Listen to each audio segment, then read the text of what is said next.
Man of India, क्योंकि man of India पूछा जाता है। सबसे पहले bird man of India doctor Salim Ali, toilet man of India Bindeshwari Pathak, water man of India doctor Rajendra Singh को कहा जाए, मतलब राजेंद्र सिंह इनका नाम है, ठीक है, water man of India. Satellite man of India Udupi Ramachandra Rao, grand old man of India Dadabhai Naoroji, metro man of India E Sreedharan, forest man of India Jadav Payeng. कौन है? जादव पायंग। देखिए ये टॉयलेट मैन ऑफ इंडिया अभी हाल ही में पूछा गया था। सुलभ टॉयलेट के संस्थापक भी थे। Tiger man of India Kailash Sankhala, ठीक है, कैलाश संखला भी लिखता है। आयरन मैन ऑफ इंडिया कौन है दोस्तों? तो आयरन मैन ऑफ इंडिया लिखना है कि यहाँ पे है वल्लभ भाई पटेल, ठीक है, लौह पुरुष कहा जाता है। Rocket man of India K Sivan, missile man of India doctor APJ Abdul Kalam, ठीक है, Abdul Kalam. Ice man of India Chewang Norphel, यह नागालैंड से संबंधित है दोस्तों, चीन के क्षेत्र में रहते हैं, Newang Norphel. Mountain man of India Dashrath Manjhi, इनके ऊपर एक मूवी भी है। Millet man of India, millet हम कहते हैं दोस्तों बाजरा को, डॉक्टर खादर अली।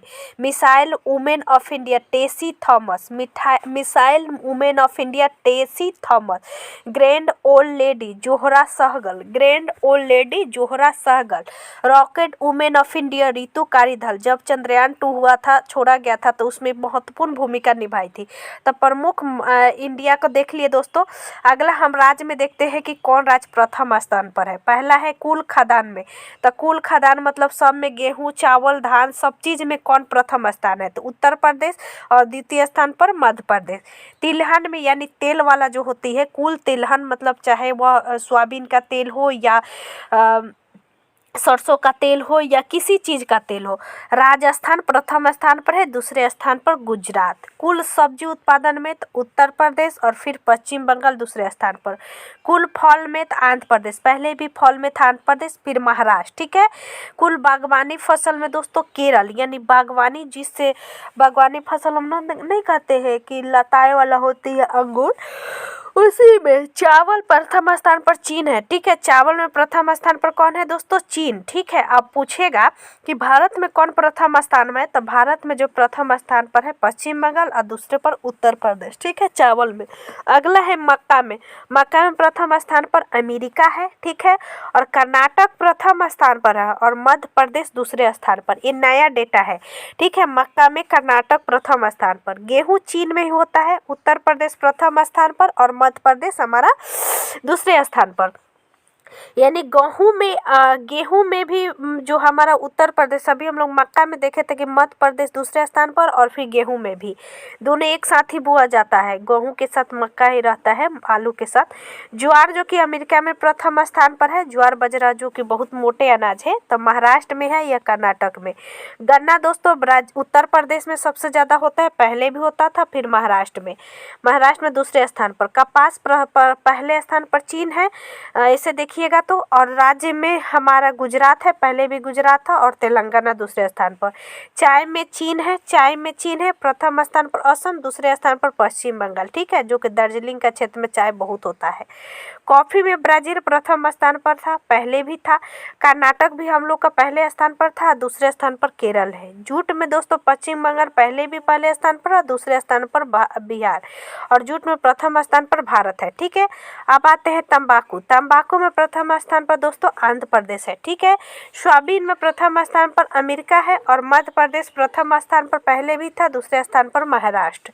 दूध में भारत प्रथम स्थान पर, राजस्थान में सबसे ज्यादा दूध होता है। ध्यान देने वाली बात है, पहले उत्तर प्रदेश में होता था, अब डाटा चेंज हो गया है, अब होता है राजस्थान में, दूसरे स्थान पर यूपी में। प्याज दोस्तों प्रथम स्थान पर चीन पर है, और राज्य में हमारा महाराष्ट्र है, महाराष्ट्र 2021 से ही प्रथम स्थान पर है, और मध्य प्रदेश। आलू में उत्तर प्रदेश प्रथम स्थान पर, दूसरे स्थान पर पश्चिम बंगाल, यानी आलू चीन में सबसे ज्यादा होती है। अब देते हैं क्रांति के जनक, मोस्ट इम्पोर्टेंट। क्रांति के जनक में भारत में हरित क्रांति के जनक कौन है? डॉक्टर एम स्वामीनाथन, ठीक है। विश्व में हरित क्रांति के जनक डॉक्टर नॉर्मन बोरलॉग, ठीक है। अब पूछता है कि हरित क्रांति शब्द किसने किया था, तो विलियम गॉड थे जो 1960 में किए थे, ठीक है, शब्द दिए थे। भारत में नीली क्रांति के जनक अरुण कृष्णन, यानी कृष्णा नदी से हम याद रखते हैं कि नदी में पानी नीला होता है तो कृष्णन। भारत में श्वेत क्रांति यानी दुग्ध उत्पादन से जो होती है वे वर्गीज कुरियन है।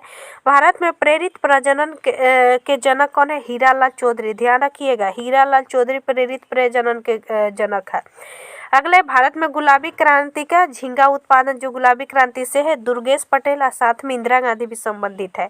भारत में स्वर्णिम क्रांति के जनक कौन है दोस्तों? तो यह है निप्रख तुतेज, निप्रख तुतेज, ठीक है। भारत में लाल क्रांति के जनक विशाल तिवारी, लाल क्रांति टमाटर से संबंधित है, ठीक है। लाल क्रांति मांस और टमाटर है, दोनों लाल लाल होता है, तो विशाल तिवारी। भारत में सिल्वर क्रांति के जनक इंदिरा गांधी, जिसको हम लोग अंडा उत्पादन भी कहते हैं, ठीक है।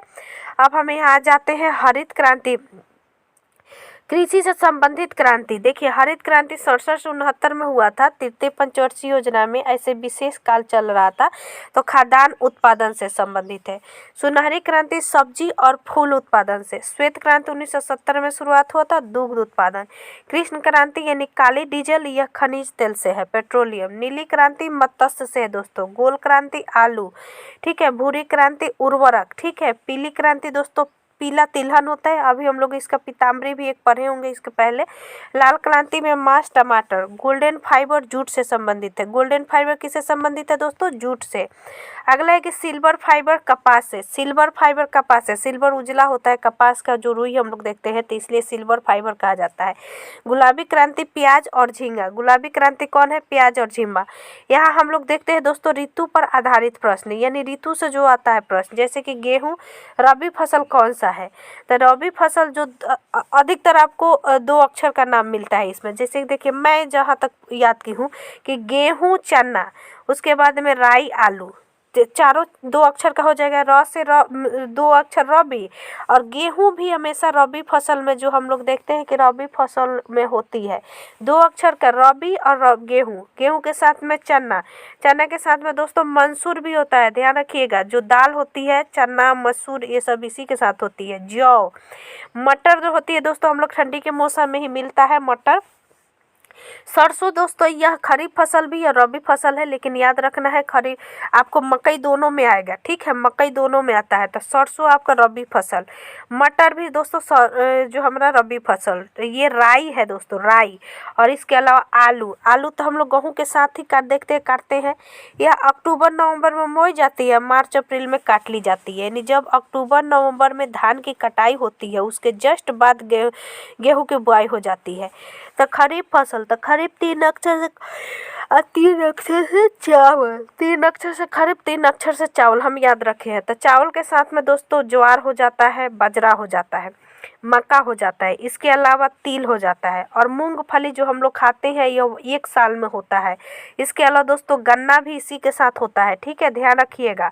इसके अलावा कपास, उड़द, इसके अलावा हम लोग भिंडी भी देखते हैं, इसी के साथ आता है, खरीफे के साथ। सोयाबीन, रागी, यानी मूंगफली, सोयाबीन जो कि बहुत इंपॉर्टेंट है, यह प्रोटीन का स्रोत। उड़द और कपास, रागी।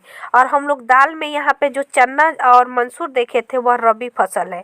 अगला होता है जायद फसल। जायद फसल में जो होता है दोस्तों जो आसानी से मिल जाता है, जो हम लोग भिंडी वो देखे थे खरीफ फसल में बोया जाता है इसी के साथ, लेकिन यह जायद में होता है, यानी जायद का मतलब होता है जिससे ज़्यादा प्रॉफिट हो कम समय में, यानी तरबूजा से दोस्तों कम समय में, बहुत कम समय में, जब यह मार्च अप्रैल में काटा जाता है जैसे खरीफ रबी फसल, उसी समय इसको बो दिया जाता है मार्च अप्रैल में। बीच में 2-3 महीना जो समय मिल जाता है ना, तो जो सिर्फ खेती पर डिपेंड होते हैं वो व्यक्ति क्या करते हैं, जस्ट गेहूँ काटते हैं या फिर उसी में पानी का फुहारा देकर और ये सब बो देते हैं, क्योंकि थोड़ा सा ही पानी इसमें होता है सब। आप देखिएगा ज़्यादातर ये जो होती है ये तरबूजा, खरबूजा, ककड़ी जो होती है यह बालुई क्षेत्र में होती है। खीरा, ककड़ी, खरबूजा, भिंडी और अन्य सब्जियां, ठीक है दोस्त। अच्छा, हमको लग रहा है कि ये बहुत ही इंपॉर्टेंट है, आप सभी एक बार समझ लीजिएगा खरीफ। और यह याद कैसे रखना है, जैसे कि हम लोग ठंडा के दिन में ही जाकर धान को काटते हैं, ठीक है, ठंडा के दिन में। दोस्त अच्छा लगे तो वीडियो को जरूर शेयर कीजिएगा।